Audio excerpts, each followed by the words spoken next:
अपनी जान करेंगे। हम सब यहाँ जिंदा लाभ खड़े हुए हैं। हमारे ही दोस्त 62 जो आज तक अब तक जो हमें पता चली है 62 लोगों ने फांसी लगा ली है। अर्थी दो या वर्दी दो,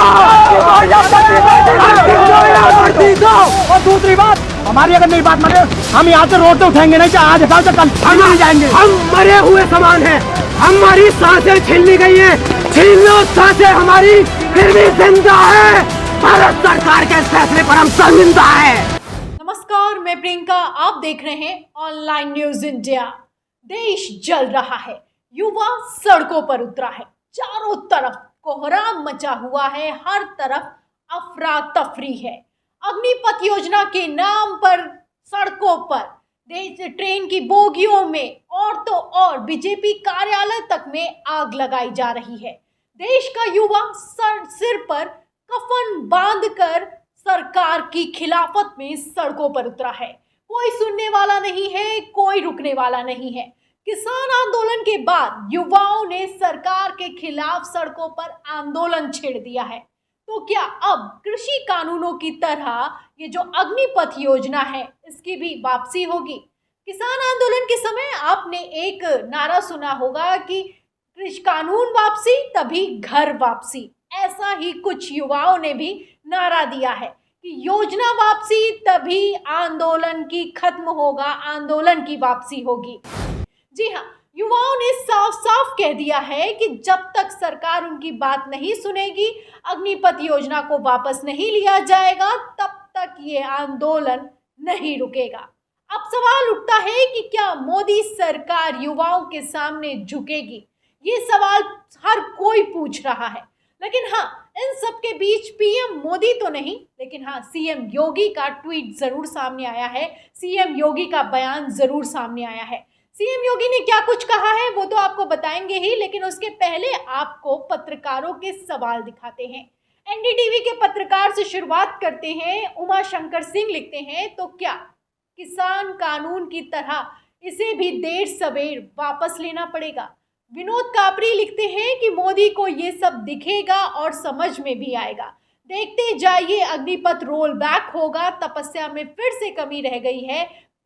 तो आप देख सकते हैं कि कैसे पत्रकारों ने हमला बोला है कि ये रोल बैक होगा क्योंकि तपस्या में फिर से कमी रह गई है, समझ में फिर से कमी रह गई है।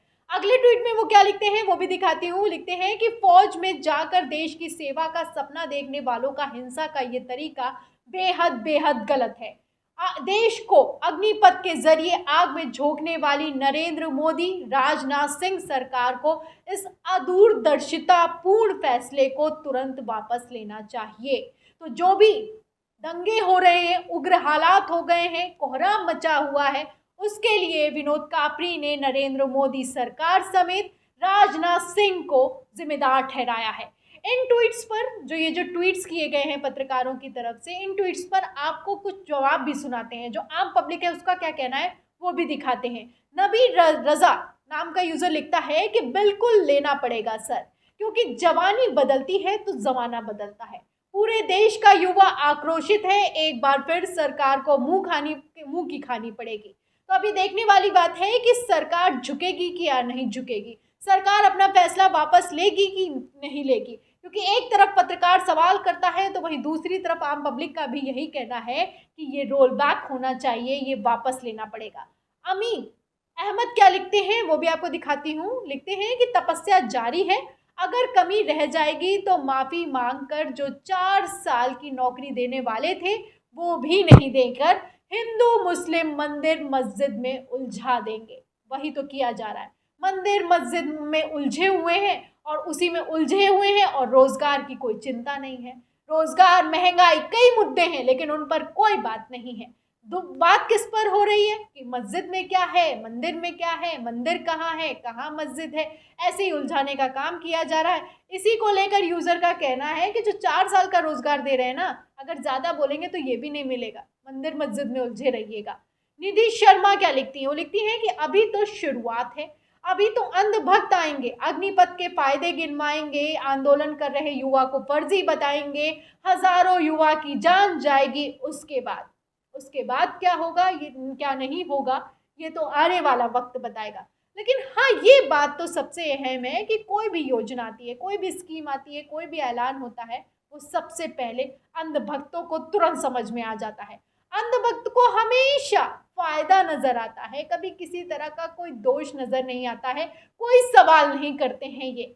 चाहे अंधभक्त हो, चाहे गोदी मीडिया हो, चाहे कोई भी फैसला आए, चाहे सड़कों पर कोहराम मच जाए, सड़कों पर आगजनी हो जाए, लेकिन इन लोगों को हमेशा फायदा ही नजर आता है, क्योंकि इनका फायदा उसमें जुड़ा हुआ है।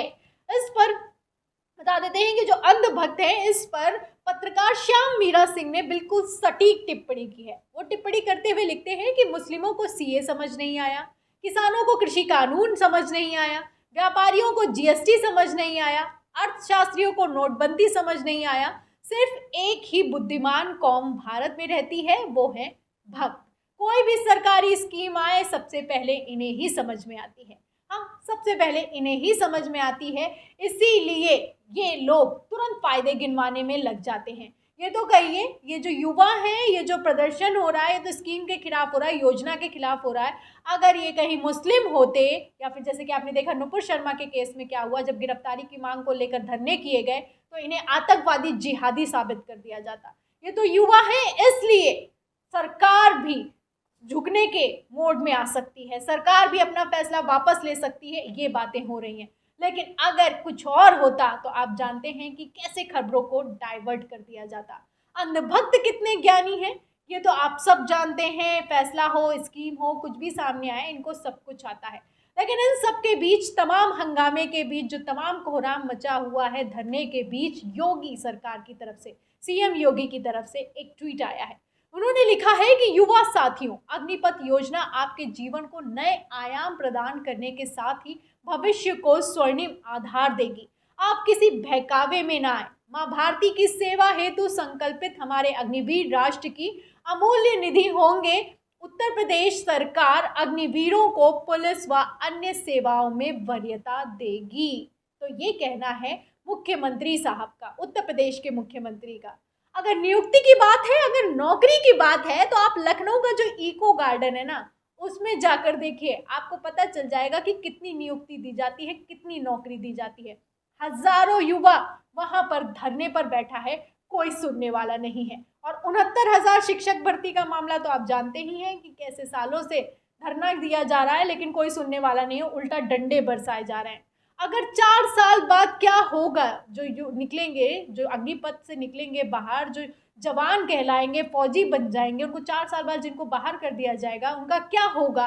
इसका प्लान बनाकर, अगर इसका प्लान पूरा तैयार करने के बाद जो ये स्कीम है, जो ये योजना है, इसका ऐलान किया गया होता, तो शायद ये हालात इतने ख़राब नहीं हुए होते। लेकिन बिना सिर पैर के हमेशा ऐसे ही होता है। पहले जीएसटी लागू कर देंगे, फिर उसके फ़ायदे गिनवाएंगे, पहले नोटबंदी कर देंगे, अफरा तफरी मच जाएगी, फिर उसके बाद उसके बारे में बताएंगे। और ऐसा ही कृषि कानूनों में भी हुआ। कहते हैं कि फ़ायदेमंद तो थी स्कीम, लेकिन किसान नहीं समझ पाए। अगर नहीं समझ पाए और इतनी ही फ़ायदेमंद थी, तो लाखों की तादाद में किसान क्यों बैठा हुआ था सालों तक? क्यों सर्दी में मर गया? क्यों मर रहा था किसान? ये सवाल बनता है। और अब बात युवाओं पर आई है, देश के भविष्य पर आई है। आप देख सकते हैं कि देश का भविष्य कैसे सड़कों पर उग्र होकर घूम रहा है, कैसे उपद्रवी बन चुका है, कैसे आगजनी कर रहा है, पत्थरबाजी कर रहा है, कैसे अपना हक मांग रहा है, और क्या हालात हो चले हैं आप समझ सकते हैं। इस ऐलान से कितना कोहराम मचा हुआ है, और अब इस कोहराम के बीच मोदी सरकार क्या करेगी? क्या इस फैसले को वापस लेगी, या फिर कि कुछ नहीं सुनने वाली है? ये तो आने वाला वक्त बताएगा। लेकिन आपको क्या लगता है कि क्या सरकार इस फैसले को वापस लेगी या फिर कि नहीं? इस सवाल के जवाब में और इस पूरी खबर पर आपका क्या कहना है, कमेंट बॉक्स में जरूर लिखें। वीडियो को ज़्यादा से ज़्यादा शेयर करें, सब्सक्राइबर बटन दबाएं, बेल आइकन दबाएं, ताकि हर खबर की नोटिफिकेशन आप तक पहुंचती रहे। फिर मिलते हैं अगली खबर के साथ, तब तक धन्यवाद। इस खबर को अभी लाइक करें, शेयर करें, अभी चैनल को सब्सक्राइब करें और घंटी जरूर दबाएं।